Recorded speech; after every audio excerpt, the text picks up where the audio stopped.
Yes चलिए। Hey guys, Jatin this side from Kishore Indore. स्वागत है आप सभी लोगों का। डेफिनेटली आप लोग एक्सपेक्ट कर रहे होगे वीडियो लाइव होने वाली थी, लेकिन ये वीडियो लाइव की जगह मैं रिकॉर्डेड दे रहा हूं बिकॉज लाइव में थोड़ा सा मैं मानता हूं कि टाइम वेस्ट होता है। ठीक है, थोड़ा सा ज्यादा टाइम लगता है। रिकॉर्डेड क्या होता है, एकदम फट से कंसेप्ट पे पहुंचते हैं। चलिए सर, शुरू करते हैं हमारे chapter 4, government policies for business growth. देखो भाई साहब, अच्छा बहुत ही शॉर्ट वीडियो होने वाला है, पूरा वीडियो तक देखना, एंड तक देखना, बिकॉज अगर देखोगे तो मजा नहीं आएगा। आज चैप्टर 4 है, कल चैप्टर 5 है। अच्छा प्लीज डू लाइक इट, ताकि मुझे समझ में आए कि चैप्टर 5 मतलब मुझे भी तो मोटिवेशन चाहिए नहीं चाहिए, तो डू लाइक द वीडियो। चलिए, अच्छा government policies for business growth, बहुत ज्यादा इन डेप्थ नहीं जाएंगे हम, हमारे थोड़ा सा ज्यादा पॉइंट पे जाएंगे। मगर एक बात समझो, एक बिजनेस जब होता है, जो बिजनेस एक मेन, अगर हमारे बिजनेस की बात करें तो भाई क्या होता है, you know everything when it comes to a business part, भाई गवर्नमेंट की पॉलिसीज के बिना कभी भी कोई चीज नहीं हो सकती। भले वो एंशिएंट इंडिया हो, वो देन ब्रिटिश रूल्स के समय इंडिया रहा हो, या वो प्रोग्रेसिव रिपोर्ट हो, किसी प्रकार के, भले वो आज का देश हो, किसी प्रकार की चीजें हो, भाई गवर्नमेंट के इन्वॉल्वमेंट के बिना कोई भी बिजनेस सक्सेस नहीं हो सकता है।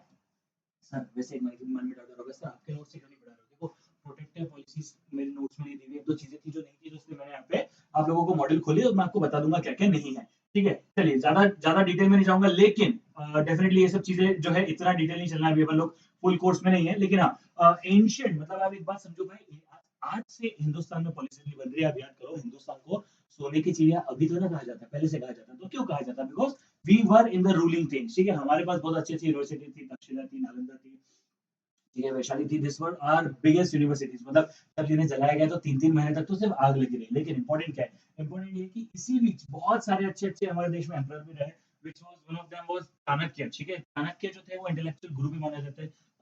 ठीक है, during the time of emperor Chandragupta Maurya, the great intellectual guru emperor Chanakya outline the public policy. अरे भाई, ये आज की बात थोड़ी ना, गूगल करो, गूगल करो कि भाई चंद्रगुप्त मौर्य का समय कब का था। उस समय पे चाणक्य जी ने एक बुक लिखी थी, अर्थशास्त्र।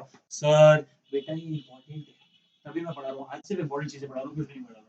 ठीक है, अर्थशास्त्र उस समय की लिखी हुई बुक है। मतलब आप समझ पा रहे हो कि इन डेप्थ हमारे देश में कब से है। जैसे फिर ब्रिटिश गवर्नमेंट आई, देन उन्होंने किया 1957 में, 1857 में बहुत सारे चेंजेस किए, बहुत सारी चीजें हुई, होते रहे। वैसे एक बात बता दूं आप सब लोगों को, ऐसा नहीं कि जिस दिन अंग्रेजों ने कहा बाय बाय हिंदुस्तान हम जा रहे हैं, यानी 15 अगस्त 1947 को, उस दिन वो नहीं चले गए थे। वो कुछ महीनों तक हिंदुस्तान में रहे थे और हमें सपोर्ट किया, हमें बताया भाई देखो ये गाइडलाइन ऐसे बनेगी, ये पॉलिसीज ऐसे बनेगी, तभी तो हमारा जो कॉन्स्टिट्यूशन है वो यूके यूएसए इन सबसे कॉपीड है, लेकिन फिर भी सबसे अच्छा है। ठीक है, अच्छा इसी बीच देन हमारे कौन आ गए थे, हमारे फिर मुगल एम्परर आ गए थे। Then Akbar was one of the good among all of them. ठीक है, उन्होंने भाई बहुत सारे इक्वलिटी पे ध्यान दिया, और वो रिलीजन के ऊपर जो भी चलता था वो बंद किया, सती प्रथा बंद की, तो बहुत सारे अच्छे अच्छे काम उन्होंने किए। अब इतना इन डेप्थ नहीं जा सकते भाई, बहुत सारी पॉलिसी गवर्नमेंट अपने लिए काम करती है। ठीक है, there are so many things, macro policies जो होती है भाई, GDP, inflation, tax rate, interest rate, exchange rates are the five most significant macro policies indicator impact business। Sir कई से, अरे भाई GDP, ग्रॉस डोमेस्टिक प्रोडक्शन जो होता है, वही तो ग्रोथ दिखाता है। इन्फ्लेशन, महंगाई बढ़ती है तो बिजनेस को फर्क नहीं पड़ता है। कभी सोचा है अगर महंगाई से फर्क नहीं पड़ता होता तो पेट्रोल से, डीजल से ट्रक वाले तक के बोलते कि भाई डीजल ज्यादा हो रहा है। Try to understand everything. ठीक है, try to understand everything. Okay, then हमारा इंटरेस्ट रेट, टैक्स से, सर टैक्स तो फाइनली एंड यूजर देता है, देन बिजनेस वाले को क्यों फर्क पड़ता है? मुझे एक बात बताओ, कहने को कितना अच्छा लगता है कि टैक्स जो है वो एक एंड यूजर देता है, लेकिन मुझे एक बात बताओ, अगर वो टैक्स रेट कम होगा तो बिजनेस यूजर ज्यादा कमाएगा ना। There is a just a number game. Interest rate है, एक्सचेंज रेट है, ये सब चीजें इंपॉर्टेंट है। ठीक है, all this things are important. ठीक है, अच्छा जीडीपी से फर्क पड़ता है, राइजिंग होता पड़ता है, ये सब चीजों से आपको पता पड़ता है। ठीक है, ये सब ये आपको एक क्लियरिटी देती है, क्या कब कितना होना चाहिए हम सब लोगों को मालूम है भाई। इंटरेस्ट रेट, टैक्स हम लोग चाहते हैं लो रहे, जीडीपी हम लोग चाहते हैं हमेशा बढ़ते रहे, इन्फ्लेशन हम लोग मॉडरेट चाहते हैं। सर इन्फ्लेशन तो होना ही नहीं चाहिए ना भाई, इन्फ्लेशन ग्रोथ भी दिखाता है, मतलब inflation is not only negative. ठीक है, एक्सचेंज रेट भी लोग मॉडरेट चाहते हैं, सर इन्फ्लेशन ग्रोथ कैसे दिखाता है? भाई मुझे बस बताओ, 1 रुपए की भी इन्फ्लेशन नहीं होगा तो भाई आपकी सैलरी अगले साल इंक्रीज होगी क्या? इंडेक्स नंबर बढ़ा था कि नहीं बढ़ा था? यस सर, तो दैट इज आल्सो इंपॉर्टेंट। ठीक है, पॉलिसी फ्रेमवर्क में बहुत सारी चीजें होती है, पर एक चीज समझते हैं, जैसे भी गवर्नमेंट फार्म लॉ लेके आना चाहते थे, 3 फॉर्म रूल जिसे कहा जाता है। पहले पॉलिसी बनाई जाती है, देन उसका कंटेंट रेडी होता है, देन इंस्टीट्यूशन बनाया जाता है, देन इंस्ट्रूमेंट, मतलब there is a big process behind everything. ठीक है, there is a big process behind everything. Okay, now we are coming to the main course या फिर main content of our today's lecture which is types of government policies by intended impact. चार तरह की government policies होती है, protective, restrictive, regulative and facilitative. समझते हैं sir, protective क्या होती है, बात को समझना। ये नई चीजें इसलिए इस पे ज्यादा ध्यान दे रहा हूँ। Aim to provide protection to the business so that this may sustain themselves and grow. For example, economic policies during mid 50s to 80s restricted to entry multinational operation in India so that the Indian firms grew in a protective environment. So coca cola India में आई थी, हाँ sir, then India से चली गई, हटा दिया गया, हाँ सर, तब कौन सी ब्रांड ग्रो हुई? थम्स अप बाय पार्ले जी। ऐसा, अब मुझे बात बताओ, इससे क्या फायदा हुआ? कोको कोला इंडिया से चली गई तो फायदा क्या हुआ? सर एक हिंदुस्तान की थम्स अप ब्रांड बन गई ना यार। अगर कभी कोको कोला इंडिया से जाती नहीं तो थम्स अप ब्रांड बनती क्या? नहीं सर, फिर थम्स अप कोई ब्रांड ही नहीं बनती। तो थम्स अप को अच्छी ब्रांड बनाने के लिए कोको कोला को हिंदुस्तान से जाने की जरूरत थी। दैट इज कॉल्ड, क्या हो गया बेटा? प्रोटेक्टिव, प्रोटेक्ट कर रही है चीजें, ठीक है। Restrictive, put a curb on a business growth lest it should become determined to the interest of the consumer and public at large. For example, growth of a firm into a monopoly or a dominant position midnight and go it with the economic power such that it may exploit the consumer. ये मैं इसलिए पढ़ रहा हूँ ताकि आप लोग भूलो ना। But still, sir, restrictive का एक एग्जांपल दो। आप लोगों ने सुना होगा, सबने सुना होगा that कुछ, I am not sure with the year, पर 1998 में, 1990 लेट 1990s में हमारे बिल गेट साहब ने इन्वेस्ट किया था उसके अंदर, एप्पल के अंदर, और सबको लगता है this is the best thing, जो एप्पल के लिए सबसे अच्छी चीज रही। नहीं, एप्पल से ज्यादा वो फायदेमंद रही, मतलब एप्पल के लिए फायदेमंद रही, लेकिन एप्पल से ज्यादा फायदेमंद रही बिल गेट्स के लिए। क्यों पता है आपको? बिल गेट्स की कंपनी को, यानी जो माइक्रोसॉफ्ट थी, उसके ऊपर कड़ी निगाहें दे रही थी यूएस गवर्नमेंट। क्यों? क्योंकि उन्हें लगता था कि ये जो है मोनोपोली बनाना चाहते हैं। अब अगर मोनोपोली बन गई तो कंज्यूमर के साथ एक्सप्लॉइट हो गई, नहीं जो रेट बोला जाएगा आपको देना पड़ेगा। That is the point. तो भाई रिस्ट्रिक्टिव पॉलिसी क्यों बनाती, ताकि कंज्यूमर का नुकसान ना हो। देखो आपका नुकसान ना हो, यही तो सब लोग चाहते हैं कि आपका नुकसान ना हो। आपके नुकसान होने पे सबका लॉस है। मैंने अभी ध्यान दिया माइक कितनी देर से बनता। अच्छा है, बैकअप 2 रिकॉर्डिंग में करता हूँ, अदरवाइज तो लग गई थी आज। ठीक है। सो रिस्ट्रिक्टिव पॉलिसी इस प्रकार से भी बनाई जाती है ताकि आप लोगों को लॉस ना हो, फॉर द कंज्यूमर ओनली। ठीक है। देन होती है रेगुलेटरी बॉडी। मैं सिंपल एग्जांपल दे दूं, सेबी और ये सब चीजें। While the freedom to carry on a business in fundamental, yet like coordination and control over traffic, rules of the game must be set clearly. Such policies aims to putting in a place and institution set up for the organization function of the relevant activity market.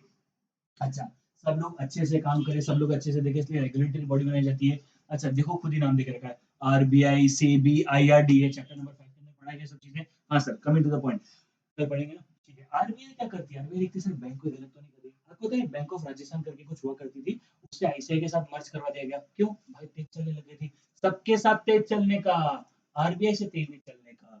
ठीक है। अच्छा सेबी साथ तेज चल के देखो भाई, आपको याद होगा उसका शेयर था, मैंने भी इन्वेस्ट किया था, क्योंकि हमारे रुचि सोया का जो शेयर था वो पता है आपको 17 रुपए से कुछ 1550-60 रुपए तक पहुंच गया था, यानी कुछ 8700% का रिटर्न दिया था उसने। हार्डली कुछ 10 महीने के, 8 या 9 महीने कहना चाहिए, जनवरी से लेकर अगस्त सितंबर तक की बात थी। सुनो मेरी बात। अब क्या हुआ? सेबी का दिमाग खनका, बोले अरे ये क्या हो रहा है भाई, एक शेयर 8000% का ग्रोथ के साथ दे सकता है। कैलकुलेट करो, 1 लाख रुपए डाले होते तो कितने हो गए होते? समझ लो कितना बड़ा ग्रोथ हो गया। हाँ सर, इतना बड़ा ग्रोथ हो गया। तो भाई ये ऐसा ना हो। या अच्छा, उन्हें क्या लगा कि कोई से रूल तो नहीं कर रहा है। रूल कर रहा है मतलब भाई सिर्फ 1% शेयर मार्केट में, तो क्या होता है, बम किया जा सकता है, बम्प एंड डंप कहते हैं, जैसे शेयर को बढ़ाओ घटाओ। ठीक है, ये सब किया जा सकता है। तो रेगुलेटरी पॉलिसीज है ताकि भाई कोई ऐसा कर तो नहीं रहा है, कोई नेगेटिव चीजें तो नहीं कर रहा है। ठीक है। देन एक होता है फैसिलिटेटिव या डेवलपमेंट पॉलिसीज। अच्छा, ग्रो करने के लिए मुझे एक बात बताओ, क्या हिंदुस्तान में आज की तारीख में सबसे ज्यादा छोटे छोटे बिजनेस है? सर बहुत छोटे छोटे बिजनेस हैं, एमएसएमई समझो। ठीक है। facilitate development क्या होता? Are the one of which facilitate an activity. The conductive policies towards the development of MSMEs, micro, small, medium enterprises are an example of facilitating policies.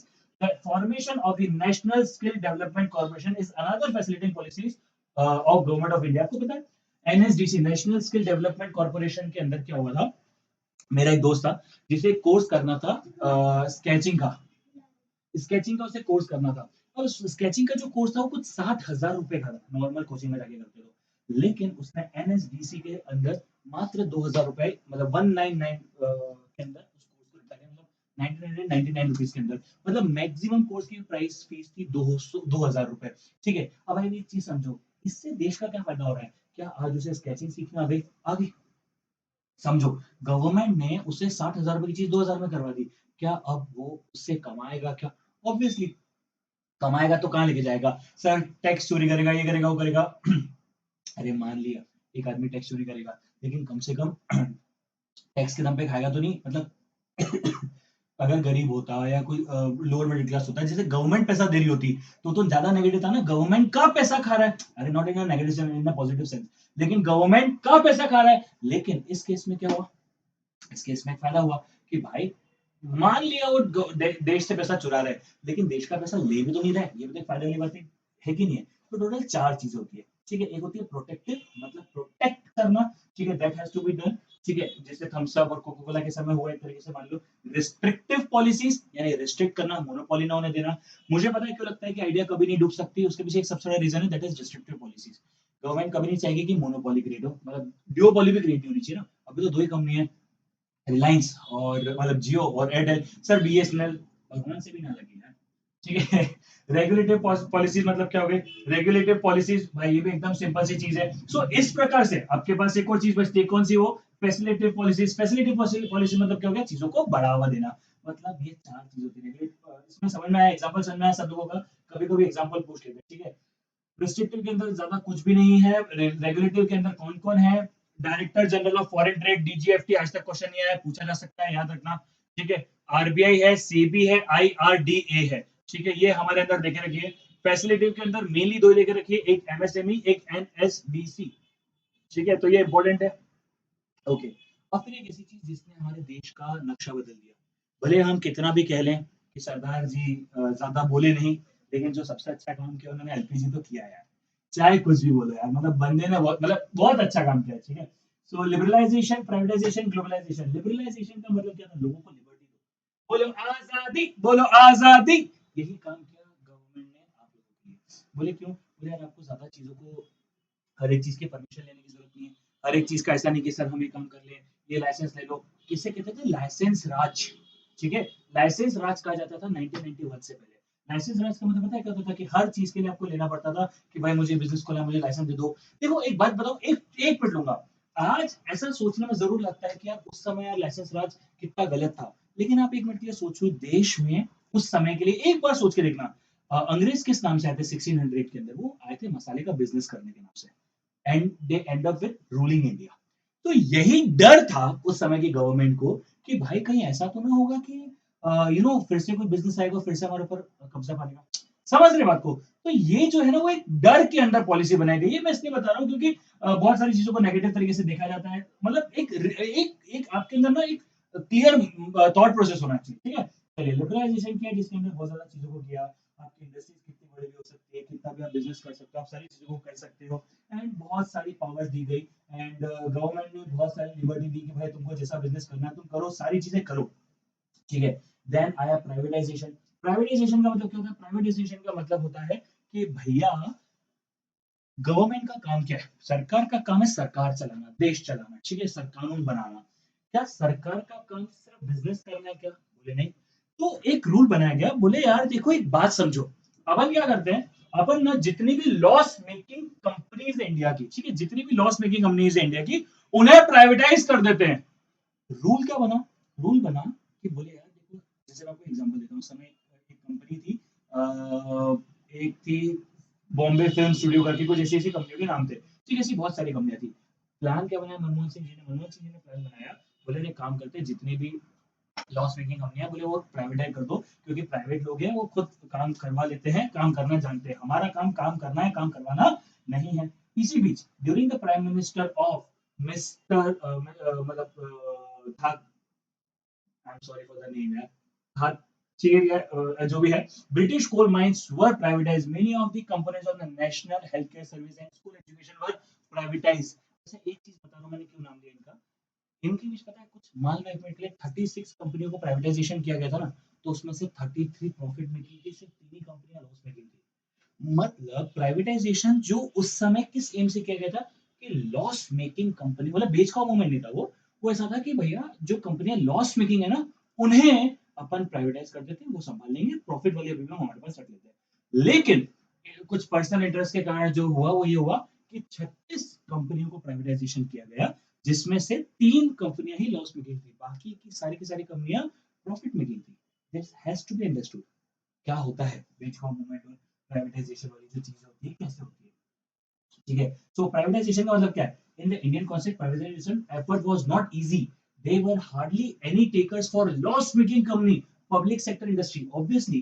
On the other hand, there had many takers for surplus making industry like oil drilling refinery companies, ये तो चाहते तो समय बेच चुके थे, और other ones in the mineral extracting sectors like steel authority of india, national mineral development, इन सब चीजों को तो कब सब करने वाले थे।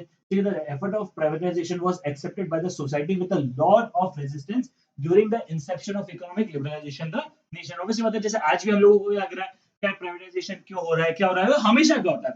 देखो जब भी कोई बदलाव होता है, बदलाव के सपोर्टर भी बहुत होते हैं और नेगेटिव वाले भी होते हैं, ये हम सब लोग जानते हैं। ठीक है, प्राइवेटाइजेशन में भी conceptually in the following prominence।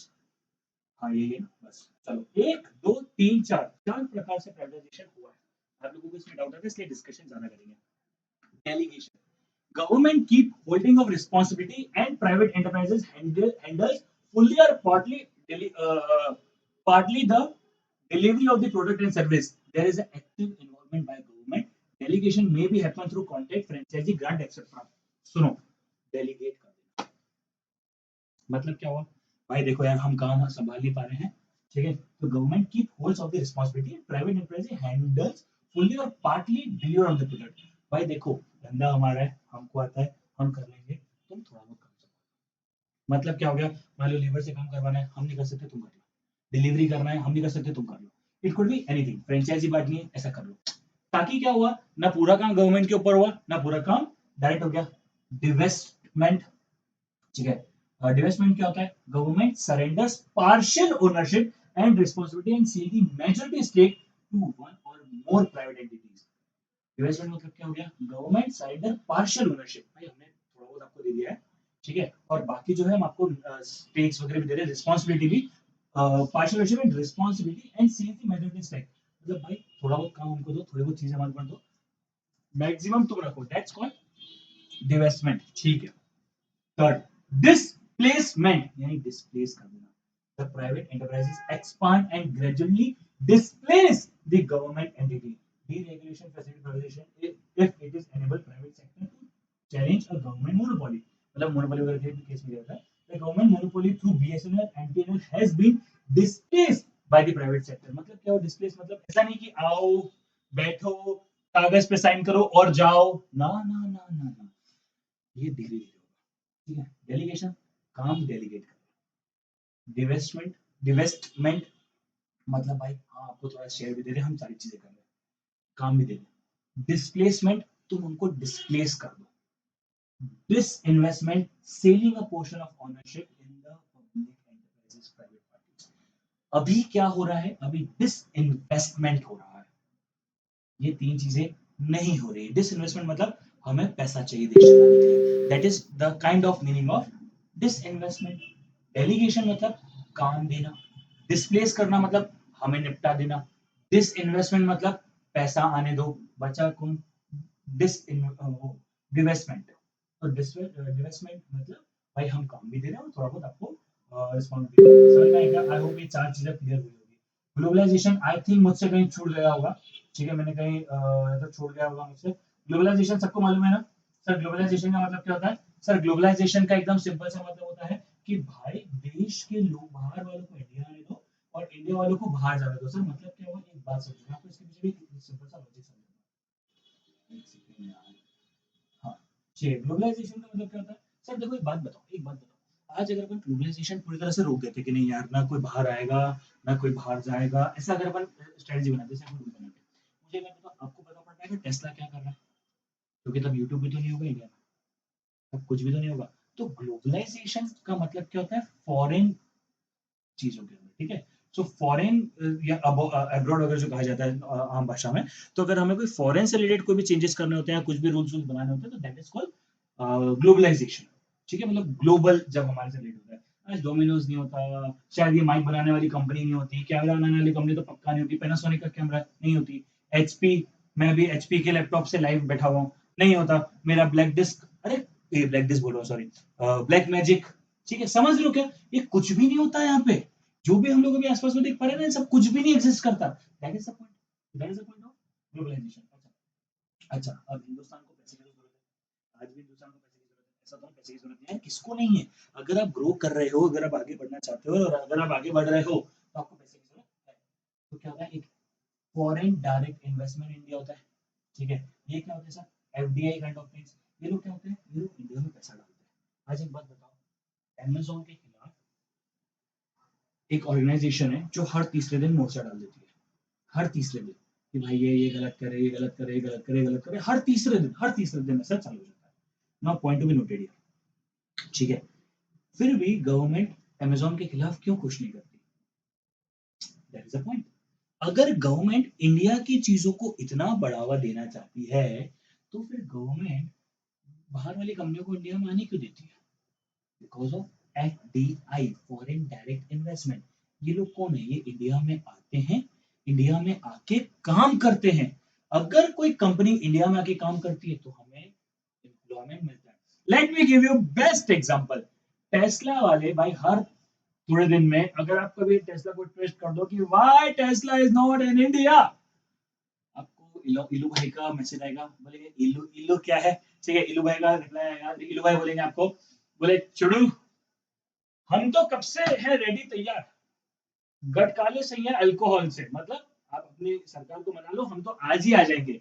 बोले कि यार पूरे वर्ल्ड में सबसे ज्यादा कार इंपोर्ट्स के ऊपर चार्जेस आपके हैं, इस तरह के कुछ बहुत सारे रेगुलेशन होने वाला है ना।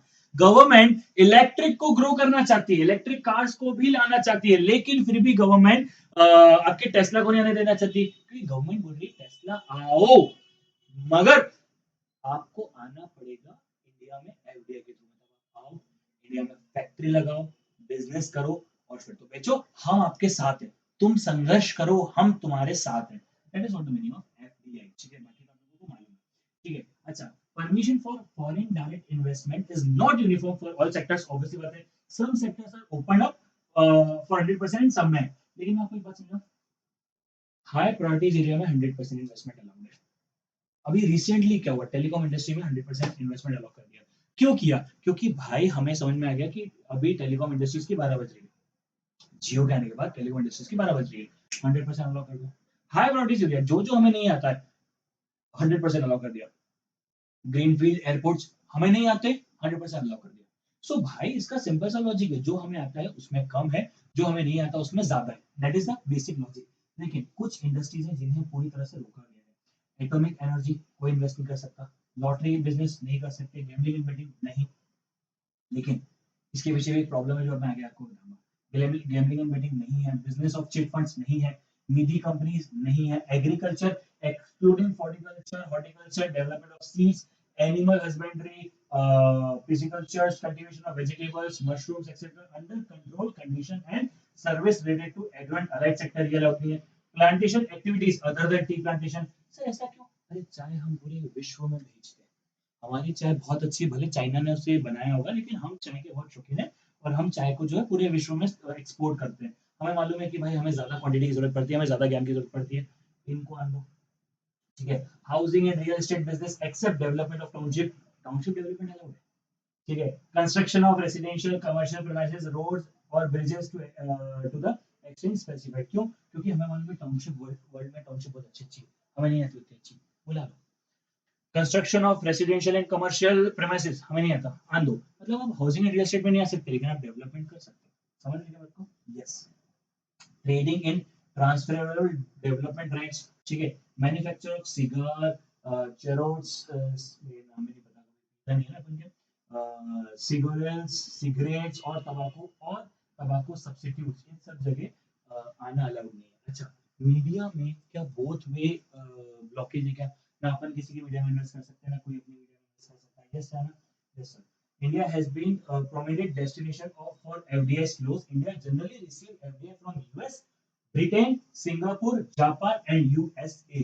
यहाँ से हमारे पास बहुत ज्यादा पैसा आता है। ये हुई FDI जो इंडिया में आके बिजनेस करते हैं।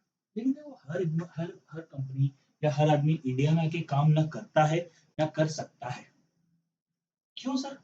तो हिंदुस्तानी होता है ना, बड़ी मजेदार लोग होते हैं। जम गई तो करोड़ों चीज ले लेंगे, नहीं जमी तो कुछ भी नहीं लेंगे।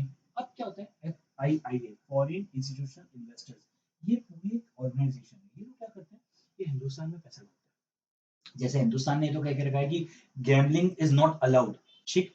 लेकिन मुझे एक बात बताओ, 5 पैसा और ये सब जो रमी और जो ये कौन सी कंपनी है जिसकी ऐड महेंद्र सिंह धोनी जी करते हैं, मैं भूल रहा हूँ, या विराट कोहली जी करते हैं, तो इन लोगों की जो ऐड है, ये जो क्रिकेट ड्रीम इलेवन और ये सब जो कंपनीज है, ये सब लोग भी तो कंपनी इंडिया में है ना। ये FII है, पता है? ऐसा आपको लगता है पूरा Dream Eleven is an own and manage by Indian? No. Paytm, PhonePe, Google Pay, अरे you name it, I will tell you, ये इंडिया की नहीं है। अभी अभी फ्लिपकार्ट गई ना, उससे पहले तो फ्लिपकार्ट इंडिया में थी। भाई हर दूसरा स्टार्टअप में कहाँ का पैसा है? It is called foreign institutional investment. ये लोग पैसा डालने के लिए ही बैठे हैं, ठीक है। Investment from India abroad, OFDI policies of globalization has favored India not only in terms of inward FDI but also in terms of outward FDI or OFDI. भाई इंडिया का ही बाहर का बंदा इंडिया में डाल सकता है। Indian firms invest abroad too. For example, in February 2020, Bharti Airtel invested US $978.92 million, almost $1 billion, in its wholly owned subsidiary in Mauritius. In November 2019 PVR cinema ने डाला।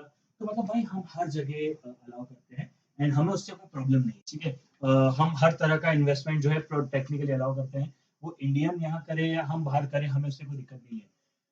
आई होप मैक्सिमम चीजें cover हो गई हूँ। मैंने इसलिए module को refer किया ताकि कुछ भी छूटने के चांसेस ना होने चाहिए। दैट्स व्हाट आई वांट, ठीक है। अच्छा, अब्रॉड इंडियंस भी इंडिया में इन्वेस्ट करते हैं, उनके लिए भी स्कीम है। बेसिकली सिंपल सी बात है कि यार अगर हिंदुस्तान के लिए फेवरेबल है तो पैसा आने दो, नहीं है तो मत आने दो। दैट्स इट, कोई बहस वाली बात नहीं, ठीक है।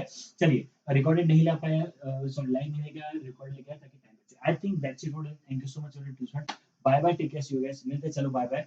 एंड मुझे बताओ कि भाई चैप्टर 5 के लिए कितने एक्साइटेड हो। अलॉन्ग विद इट मैं सोच रहा हूँ कि कल एक पूरा क्विज रखता हूँ 2 बजे से 4 बजे तक, 100 मार्क्स का पेपर। तो मुझे बताओ एक बार कैसे क्या करना है। बाकी मिलते हैं, bye bye, see you, take care.